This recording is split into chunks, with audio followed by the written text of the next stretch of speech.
Hello, everyone, and welcome. We are back for another Hotel Moment deep dive. We're just going to give people a few more minutes here to log in, so feel free to settle in, get comfortable while we wait. It'd be great if we can have you actually throw your location where you're joining us from into the chat. We always love to hear where people are coming from and what's bringing you to the session today. Maybe even let us know what you're excited to hear more about in this email session that we're going to be going through. Today is all about the 2026 Hospitality Benchmark Report Leadership Series. Now, what this series is a series of webinars that we are hosting for hoteliers just like you. And the focus for today's is the email channel. We do have upcoming the guest database as well as the voice channel, but for today, it is all about email. Specifically, we're going to be uncovering the most important email metrics to be tracked, offering you different strategies of how to improve your email marketing performance this year so that this year is even better than last year. So my name is Bailey Yates, and I am a marketing manager here at Revenate. Joining me today is our industry leader for the email channel and all things digital marketing, Christine Malfair. Christine, you and I have crossed paths so many times over the last few years, 10, 15 years. The insights that you bring to the hospitality marketing industry has been so invaluable to myself and to others in the industry itself. I always enjoy reading your LinkedIn posts. They're always so funny and insightful.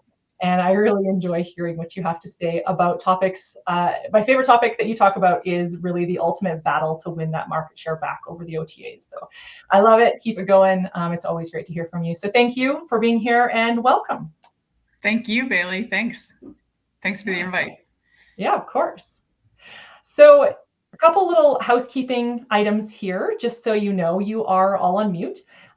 We do have the ability to chat though, so if you want to send us a chat or a Q&A over in the Q&A panel, please feel free to go and do that. You can send it directly to myself or Christine, or you can put it in the public chat. Don't be shy to put it in the public chat. We love to hear the questions because if you're thinking it, other people are too. So let's hear it from you all today, and we'll get around to answering those questions either during the webinar or via email afterwards. This is also being recorded. So just so you know, you're going to find it in your inbox after we wrap up for today. And you're always welcome to share that with anybody who missed it. We love to have eyes on what we're presenting here today. So don't be afraid to share it around. On the agenda, we are going to be going through some introductions first off, and then we're going to be digging into that report, the 2026 Hospitality Benchmark Report. Then we're going to go through our email metrics that really matter to hoteliers just like you. And lastly, of course, we're going to provide you with the strategies to move the meter to become better marketers in your email marketing. So to kick it off here, Christine, I would love to hear a little bit from you. Tell us a little bit about yourself and your business. Thank you, Bailey. My name's Christine Malfair. I started Malfair Marketing in 2010 after being a hotel GM myself for, I think it was, 10 years, 9 years. So it's interesting coming in from both sides, and I haven't ever really removed my general manager's hat, I guess you could say. Very much still approach marketing from the lens of what actually works for operations, which is why I mostly work with independent hotels. So I help independent hotels with all things marketing and more recently with AI strategies and marketing systems. Amazing. Well, I am so excited to have you here today. Like I said, I love learning more from you, chatting with you, and the conversations are always so valuable. So thank you for joining us. All right, here it is. It is the 2026 Hospitality Benchmark Report. It's landed. It's potentially already in your inbox if you signed up for it. And if you are managing any sort of revenue, guest experience, digital performance, any of the above for a hotel, this is really mission critical intelligence for you and your colleagues. And for 11 years, Revenate's been publishing this report to help hoteliers benchmark their performance. They're looking for their revenue opportunities. They're looking to make strategic decisions based on real behavior and not just a survey that you might put out. So this edition is actually our most comprehensive one yet, which is super cool, and I'm excited to be discussing it today. This year, we actually analyzed 2.8 billion emails, 4.3 million phone calls, 22 million text messages, and 28 million guest reviews globally throughout 2025. That is a lot of communication channels, and that is a lot of data to be digging into. But what it did was it gave us industry insights on, guest communications, database quality, engagement rates, review responses, revenue per contact, and even your ratings by property size. So all of this data that we cover in all of the communication channels and data considerations, we have the ability now to dig into email, voice, web capture, and database health. If you have not had a chance to download this report and you're following along with us today, I would encourage you right now, before we really get into the numbers, go ahead and scan that QR code or head over to our website and find the Hospitality Benchmark Report and follow along with us as we go through this, because you're going to want to see the data in real time as we look through our reports and as you look through the reports in your own software tools.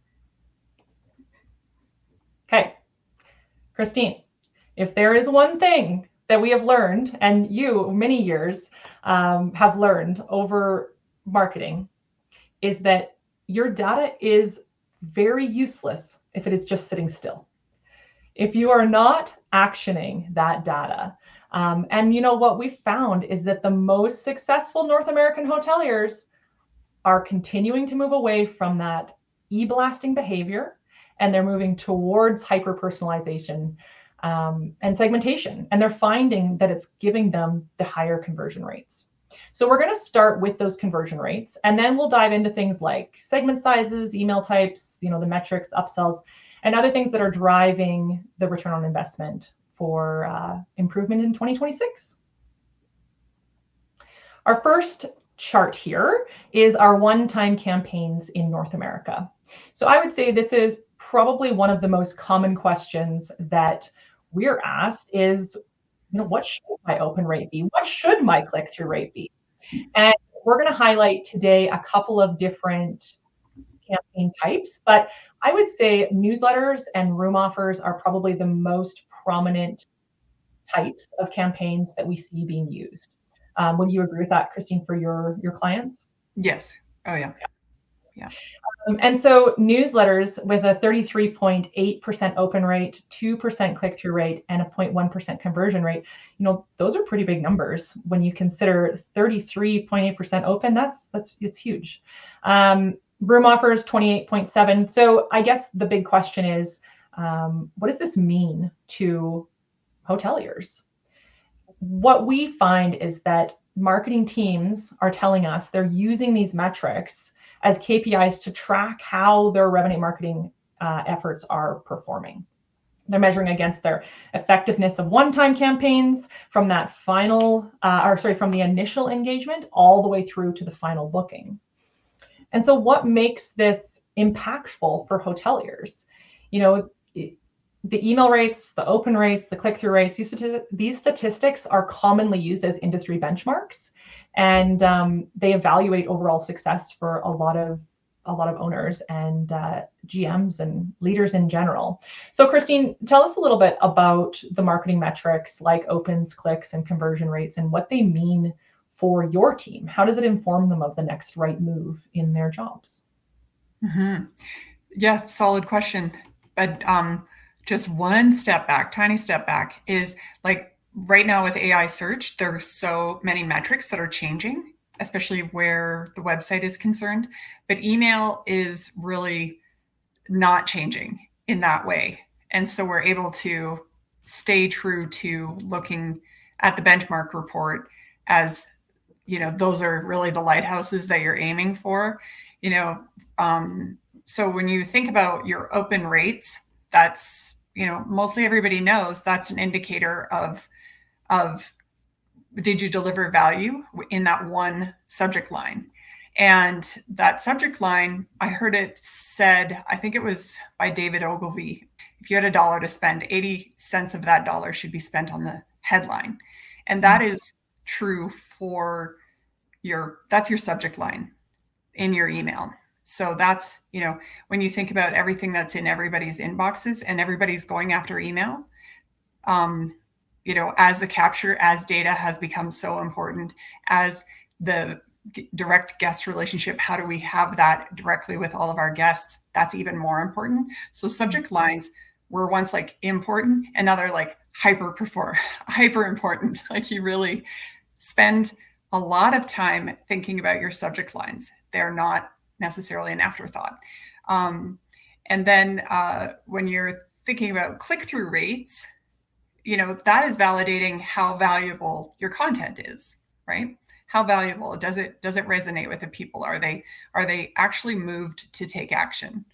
And then conversions, yeah, that is, well, that really says, did the email do the job? Like, did it do the job? Did it achieve the outcome? Yeah.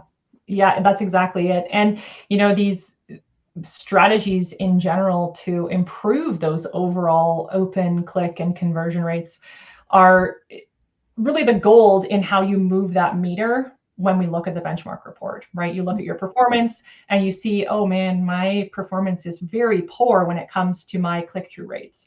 What is it that I need to do? They're opening the email, but they're not actually doing anything with that content. So, as you said, the open rates are typically determined by, first of all, is the sender name who I signed up for? We can take this all the way back to deliverability and look at whether or not they actually have signed up to receive your emails.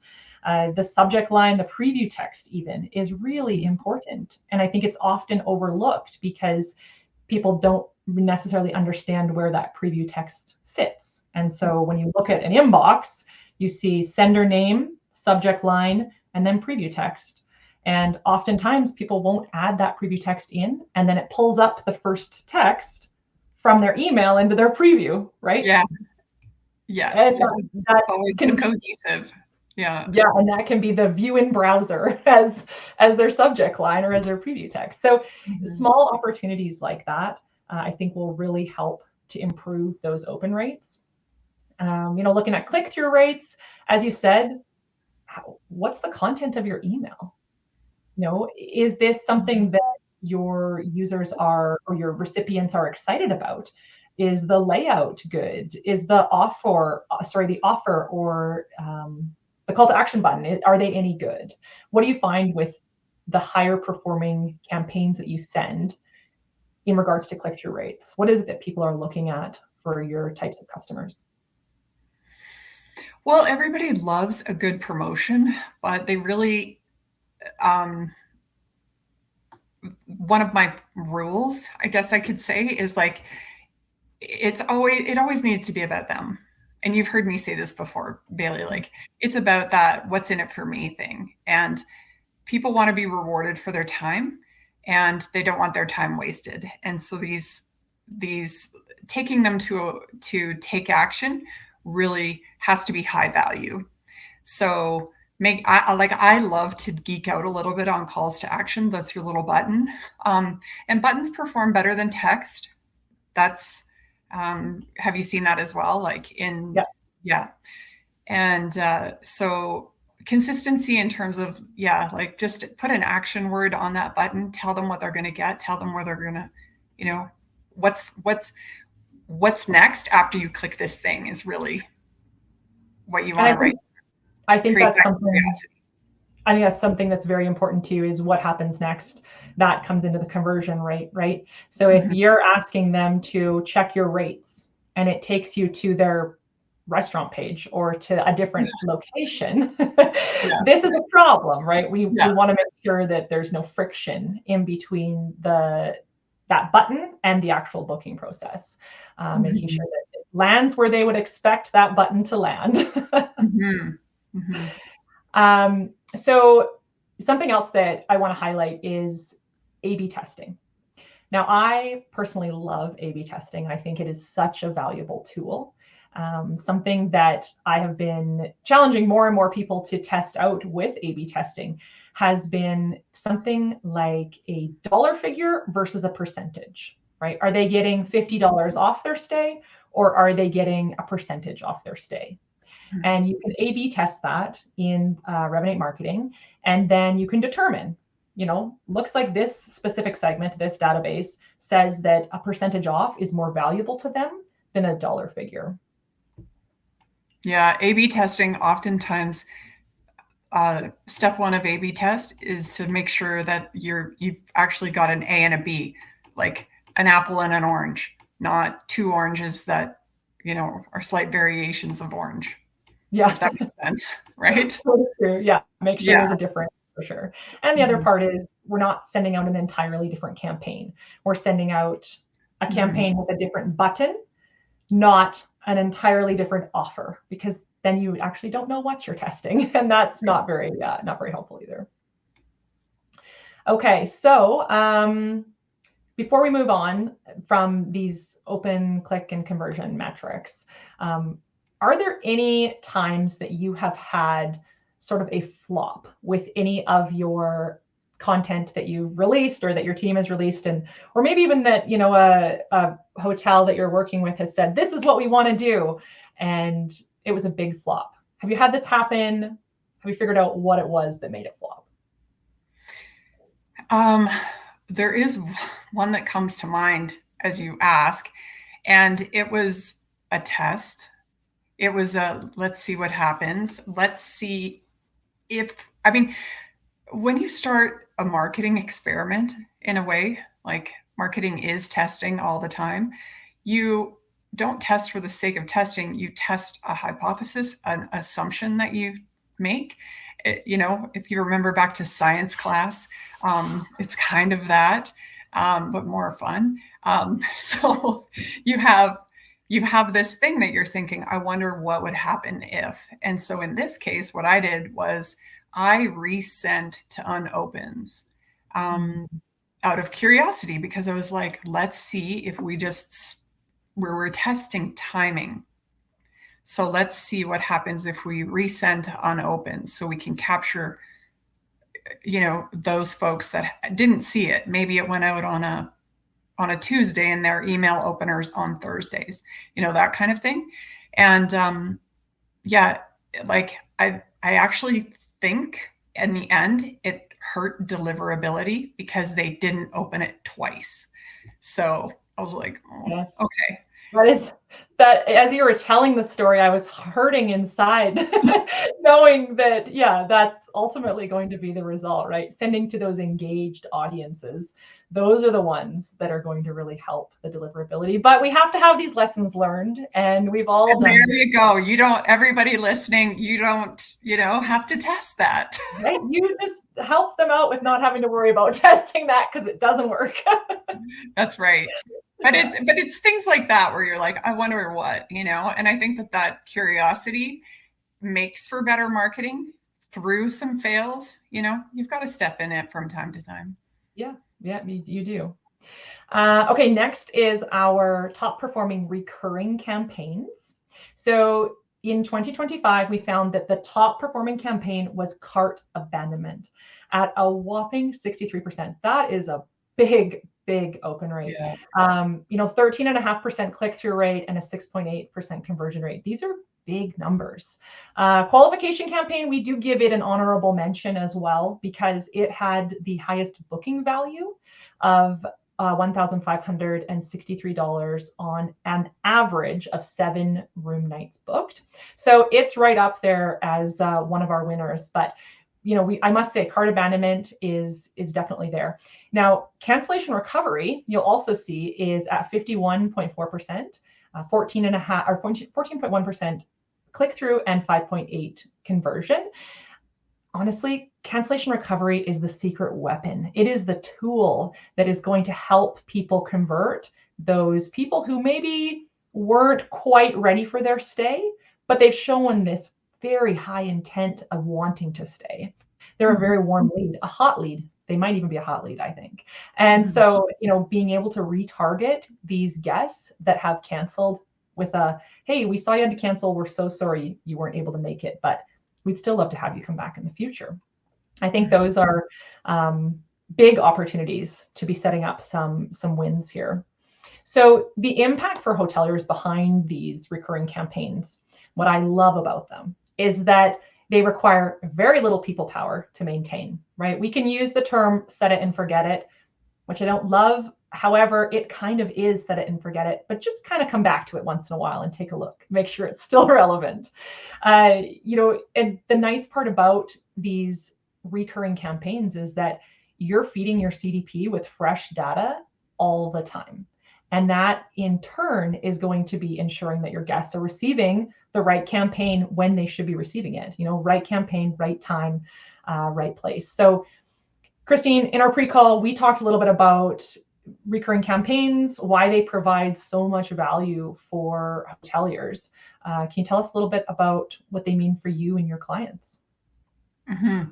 Well, I like that cart abandonment one. That is an unignorable. So if that isn't something you're doing, there's the numbers to support why you would do that. The cart, I think when I look at it, an intention of every single one of those. So cart abandonment is when you think about the guest who made a purchase, or who got down the funnel, who got into ready to book and then backed out, they're invested, right? So that makes sense that it is high. So it's really and here's the thing that makes it really easy, right? You're floating in an email that you can be the email hero, right? Save the vacation kind of, but that intent of matching their intent and matching really what it is, speaking to them in a way to capture what it was that they were feeling when they left, right? For whatever reason. And sort of, it's a great place to handle objections. So you may be thinking, or you may be wondering, those are some fun things to have in your, cart abandonment email.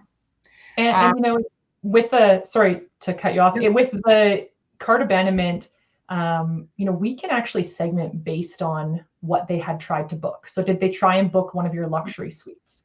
Did they try and book during a specific time, or were they going to, right? So being this, I like this, holiday hero theory. It's like you could go back and remind them using segmentation or using merge tags to say, we saw you were interested in the luxury suite, and then offering them some of those benefits of why that luxury suite is so great for their upcoming vacation. Yeah. So these are all really great points. Yeah. Awesome. Okay, so let's move into my very favorite slide. This is my favorite slide Revenate has ever created. Back when I was a customer of Revenate's and a marketing manager, I use it all the time. This is one of my favorite slides, and I think it's so helpful to be able to paint a picture for hoteliers for what the next right step is, right? So if you were to come in here and put a little circle around everything that you have going at your hotel, from inspiration all the way through pre-arrival on property and post-stay, where are your areas of opportunity? So Christine, where do you think right now you find that your customers get most stuck, where that that they need to implement a certain campaign and they're just not quite ready? And what is that stickiness? What causes them not to? Well, first off, applause to having a guest journey, because I too have worked with Revenate for some of my clients, and this is, I agree, very valuable, because oftentimes marketers will jump into the tactics and miss how does this fit with what the guest actually experiences. And, that understanding of when and where and what do they want to hear from us about, when, exactly, all those things. So when we think about, when I look at it, the one that stands out is on property. I often feel that we feel like we do the job in hotels to get the guest to, the pre-arrival is to let the guest know, hey, here's all the cool things, but really behind it, we really don't want them to cancel, right? And in the inspiration, we really want them to book. We want them to be inspired to come, but we really want them to book. And so there's this guest goal, property goal that exists in those two things. And when they're on property, we kind of say, yay, they're here. right? But there are all these other opportunities to help them make the most of their time. And we need to, my approach has always been guest centric. As you know, I like to think about the guests. What are they experiencing at this time in these moments? And really understanding that the most. When you understand that in a way that you can say, here's what they need in the morning, maybe they need to order lunch to take on their excursion, or, there's all these lovely opportunities throughout their stay. If you just maybe spend some time with your team to say, where could we do this? Now, you don't always want to be selling in those emails. You want to also say, like, there's a free this happening at this time. So delivering that value, but really making that, because when you get to the post stay and you ask for that survey, right? You've done this great job of a fabulous experience. So then, of course, I think the highest leverage is in the on property to have a direct answer. That's what it would be.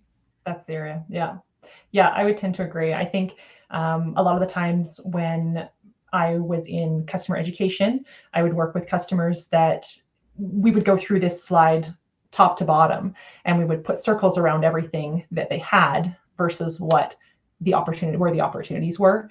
And, talking about cart abandonment earlier, cart abandonment is one of the easiest low-hanging fruit items to set up, right?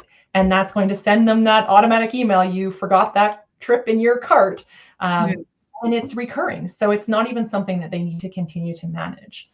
So these tasks of, just simply looking and finding out where the opportunity lies at your properties is going to be a very, very valuable tool.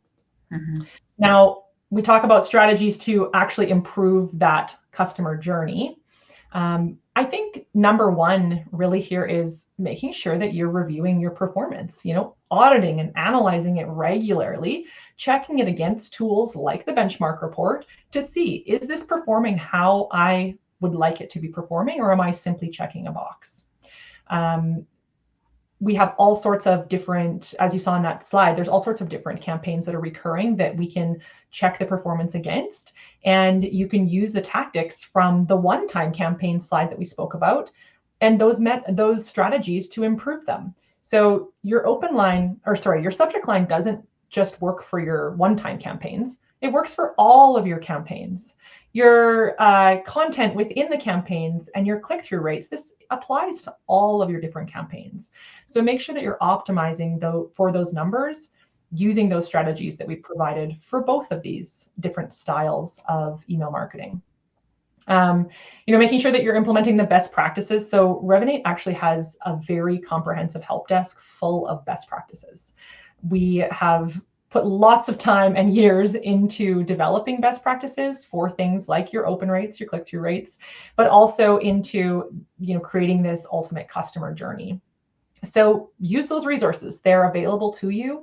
You have people like Christine in the industry. You have our education team who's constantly helping our customers be successful with their products. Use what you have available to you. And then making sure that you have data flow consistently coming in, right? This is what's going to help your automation be more successful, is by adding more to that database constantly. So you can confirm whether you have an API connection set up between your website signup form and Revenate CDP to make sure that you have that continuous data input from these potential guests, right? And then, of course, using things like your leads, your high intent leads from reservation sales. So if you're a reservation sales or voice channel customer of Revenate, you know that your reservation agents are creating those experiences for your guests as well. So when they call in, if you have your toll-free number connected to your email campaign, your agents are going to pick up the phone already knowing what their guest is calling for, and they're able to really paint that experience for them. And these leads are high intent leads because they're making that phone call. Not everybody makes a phone call, Christine. They're got to be real committed. They got to be real committed if they're going to be making a call. So they're able to actually leverage that data from the CDP and build stronger relationships. They can use their sales expertise to get more deals and drive more revenue. So this, brings us into some pretty important information when it comes to actual segment sizes. Because, you talked about, I'm a busy marketer, I need to get this done. And I think oftentimes we get it done without consideration of, could it have been done better? Could it have there been more optimization? Mm-hmm. And what we found is actually segment sizes that are under 5,000 recipients are performing much higher than those of the others. So segmentation and list quality are far more critical than we actually understand. We know that high volume e-blasting is a very outdated way of working, but what we also know is that large volume spikes actually negatively impact a hotelier's sender reputation and their overall deliverability. So this is twofold, right? And plus, our data shows right here, it shows that the conversion rates are 10 times lower if you are not doing targeted sends. So what is the impact? What is the impact for hoteliers to have this information and to know about the overall segmentation list criterias? What we found is that our large volume spikes, like I said, they negatively impact that sender reputation. So when you are sending to large volume or sending large volume to lots and lots of guests, you're actually making more work for yourself later on down the road, because you're going to have to go through, Gmail jail, and you're going to have to deal with this sender reputation issue. And really, it not only affects the deliverability, but like I said, it actually shows, the data shows that it is far more impactful, 10 times more impactful to be sending to these smaller size segments. So Christine, you've been in the hotel marketing realm for over 15 years. You've been working prior as a GM. I mean, you've been in the industry a long, long time. So in the last, say, 15 years, what is it that you've seen with segmentation and its impact? Yeah, I've been around long enough to know that, the glory of the list size, right? Like, and when ownership or even upper management hears like, oh, we're sending this out to X number of people, it sounds big, it sounds effective, it sounds like you're making an impact. And that's changed. And to your point, Bailey, around the smaller segments, we use the term segments in email marketing, but I love the idea of them being like mini communities or audiences in themselves. So if we think of them as a little community of people that love skiing, right, or they love food and wine, or they love the beach vacations, they're not going to come during the off seasons. Talk to what people love, talk to them about what they like, because the fact of the matter is that emails, when you understand the segment, are so much easier to write. You don't have to be generic. You can say, hey, skiers, in the subject line. That stands out in an inbox of a skier beside everything else they have. So it's things like that where we're looking at like micro segments. And yes, that involves a bit more work, right? You're producing a few more emails around that time, but the fruit of that labor is much better. You're getting engaged guests. You're getting actually people who you've said they've taken time to care about who I am, my identity, or whatever it may be, to deliver this special offer or to tell me something that's new. So I think, yeah, segmentation used to be this thing. There used to be like no segmentation. Segmentation is for those people who have tons of time, and now it's not optional. You're right, it's not optional. And to your point, it doesn't have to be hard, right? Mm-hmm. It's not that we're reinventing the wheel, right? So we've got a couple of examples here on the screen now. Family travel within 2 years. That's as easy as putting a criteria condition on that says they traveled with children and they visited us in the last 2 years. Mm-hmm. It's a very easy way to just target someone with a kid eating an ice cream cone riding a horse, right? Yep. These are things that children love. And so it makes it that much easier.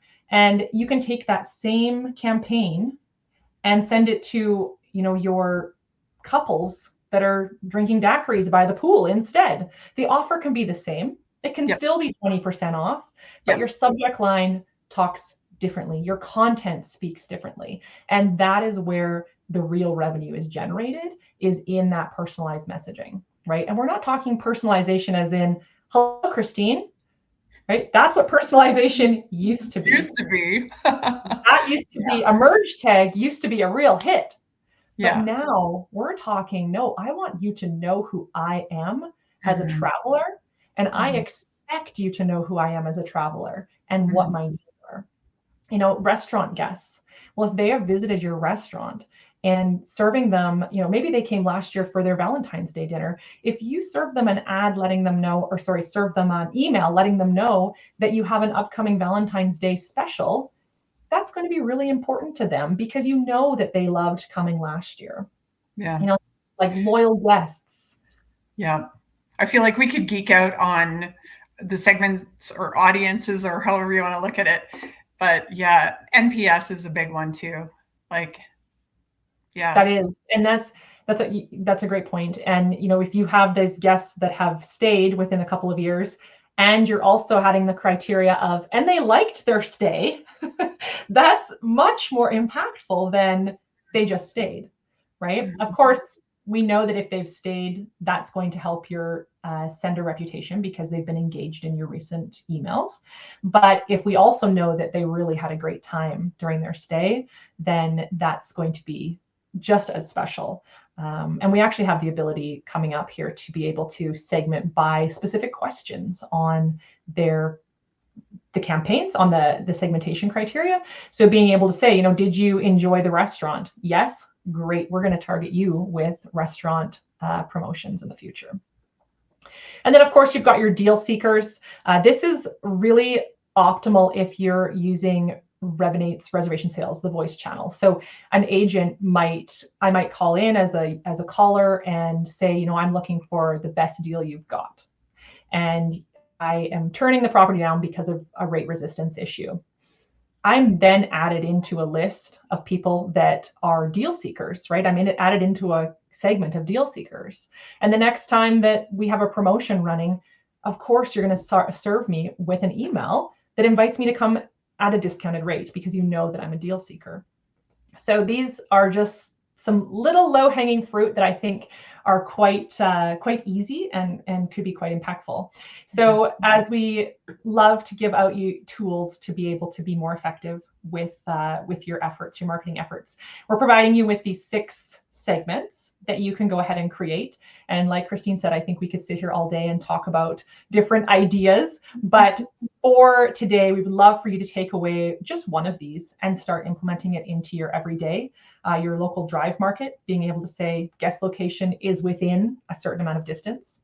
Guests who stayed during the holidays, maybe last year, and they are keen to come stay again this year. Guests who have stayed during a low or high demand season, equally as valuable, right? Obviously, those low ones are harder to get. So if you know that people are staying during low season, or maybe even that they're staying midweek, that could be very valuable. And you can target those people in the Revenate segmentation tool. So what Christine said, number 4 here, guests who were a promoter on their past surveys. So did they enjoy their stay? You can talk to them saying, we know that you loved your stay and we loved having you. Here's what we have coming up again soon.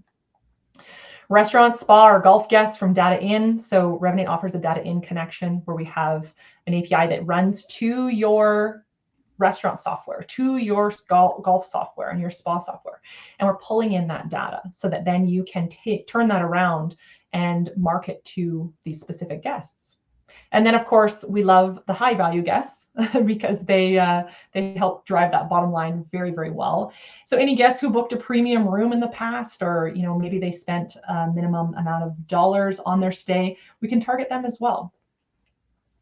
Anything to add here, Christine, with these? I mean, segmentation, like you said, keeping your sender volume steady and maintaining your sender reputation and segmenting your database. And there's so much. It can sound like a lot of work, but do you have anything to offer without giving away your secrets? Do you have anything to offer that kind of helps teams manage this a little bit more easily?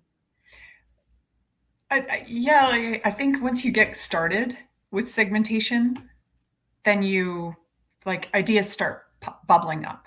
I think that's what happens when you start realizing your micro audiences within your database. But the one thing is that I found is that sometimes the assumptions you've made about segments aren't correct. And so going back and looking at it and saying, oh, I thought that would really do more than it did. Right. Or maybe maybe the segment's right, but the messages need to shift. Or maybe the segment's just going back and looking at it and saying, what did I think was true? That might not be true. Yeah, we're wrapping back around to this, going back and looking at it again and making sure you're reassessing. I love that. Okay, to wrap up today, Christine, we're going to talk about our upsell revenue by campaign type. So this year on the Hospitality Benchmark Report, we found that your confirmation emails and your pre-arrival emails are the best place to be adding an upsell option. $93 per booking on your confirmation emails, $95 on your pre-arrival emails.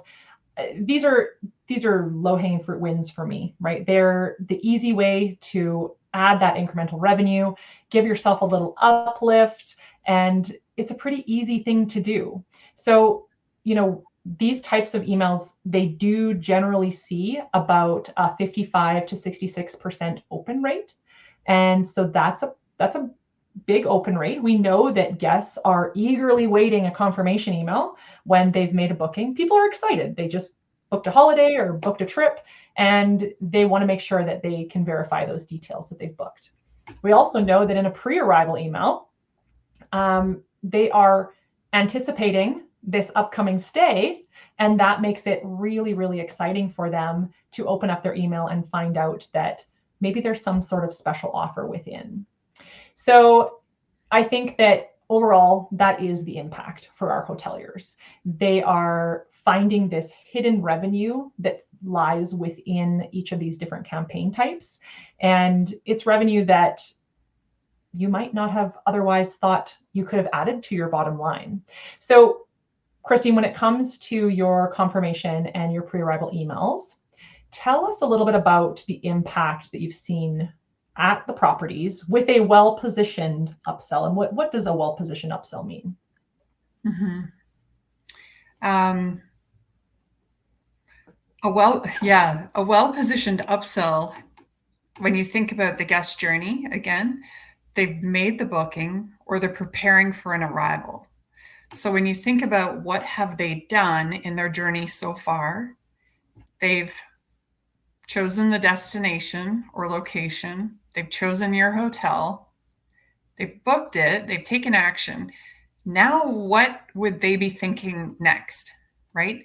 And if they know that your spa is really busy and it's hard to get into, that would be an obvious one to deliver.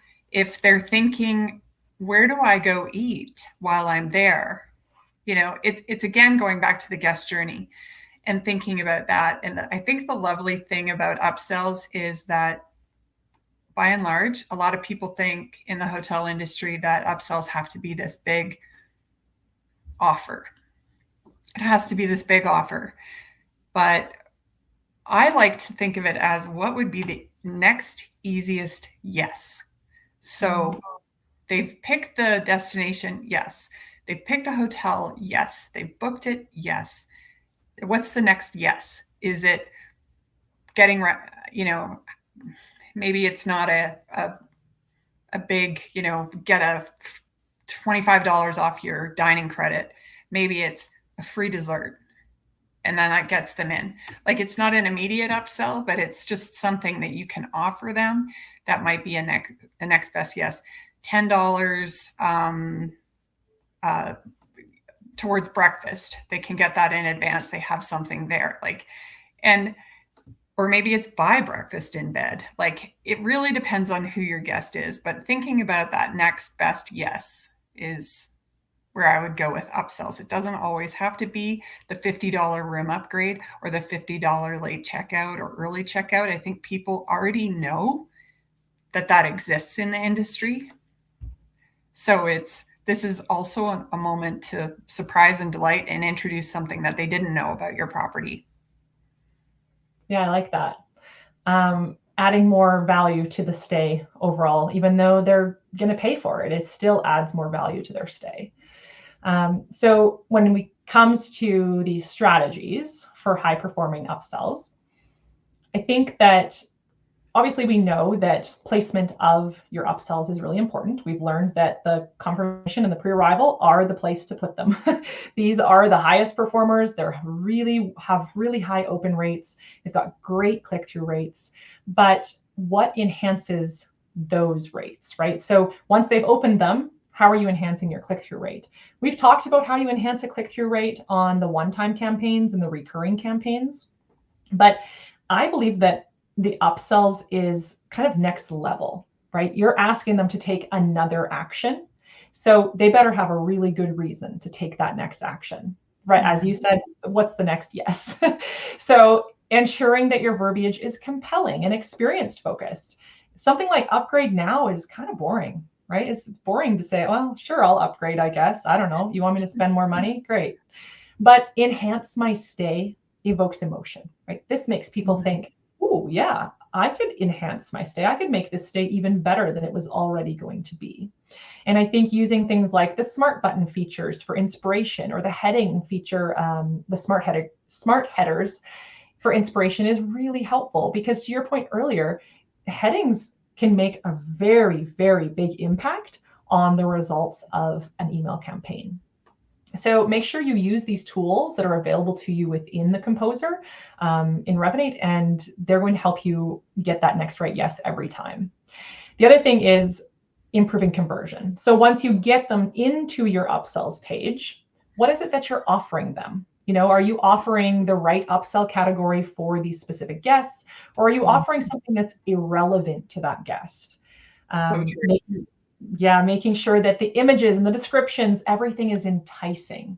What have you found with your customers that are, or your clients that are using upsells when it comes to categories, Christine? Yeah, it goes hand in hand with segmentation. It just has to make sense.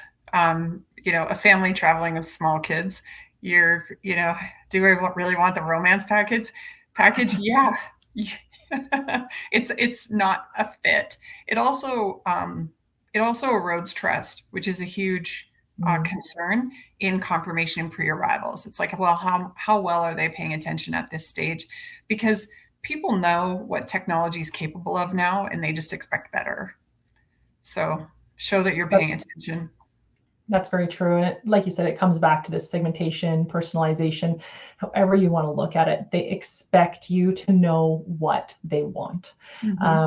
And when it comes to upsell categories, the benchmark report shows that in 2025, and this rang true in 2024 as well, so it is still a very hot item, food and beverage, anything food and beverage related sits at the top. It's 34%. The global upsell strategies comes down to food and beverage. Early check-in, late checkout. As you said, people kind of expect these things, but I do still see some hotels out there that are not optimizing that revenue driver. They're not charging for this upsell of, early check-in or late checkout. Your guests are going to ask for it, right? So anticipate that need. Anticipate the need that they're going to need an early check-in if they're traveling with children. Most people want an early check-in, right? That if you're a front desk agent, the first thing you're going to let a family know is where the closest restroom is. They've been in a vehicle for hours, and for sure, they're going to ask you where the closest restroom is. Talk about building trust, right? We're going to trust these people that know what we need as a traveler. So check-in, check-out, that come in really close behind the food and beverage.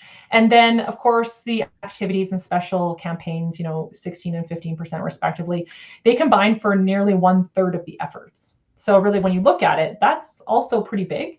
Activities, what are your activities that are on property that are unique to your property? If you have things like horseback riding, if you've got, a golf course, whatever it might be, there is something in there to be able to find an upsell opportunity. And back to what Christine said about segmenting it, we have the ability to create different campaigns and to segment out these guests based on what they're traveling for. So use that, build the trust, and help them find, like you said, find that next right yes. Amazing. Well, thank you so much, Christine, for your time today. This was a great conversation. I always enjoy our chats. We always get down to business, and it's always in the deep end, and I like that. So I want to remind everyone that you can download the benchmark report at revenue.com/hospitality benchmark report. You can also just reach out to us if you need anything. We're always here to help, and we'd love to make sure that you have the tools that you need. And, savvy hoteliers, they're the ones that are going to be collecting that guest data. They're the ones that are using these insights to lead charge in the market. And they're the ones that are going to be converting or changing their conversion rates from 2025 to 2026, according to what the benchmark report is showing. Our next session, this is a three-part session or three-part series for this webinar. Our next session is going to be all about guest data. So we're going to be speaking with GT Hernandez from Casa de Campo on March 25th at 10 a.m. So we would encourage you to sign up for that as well. And Christine, I hope to see you there at that one, because I think you'd also love the conversation there too. Thank you so much again for being here and for joining us today, Christine. And to our audience, thank you for joining another Hotel Moment webinar here today. Thank you.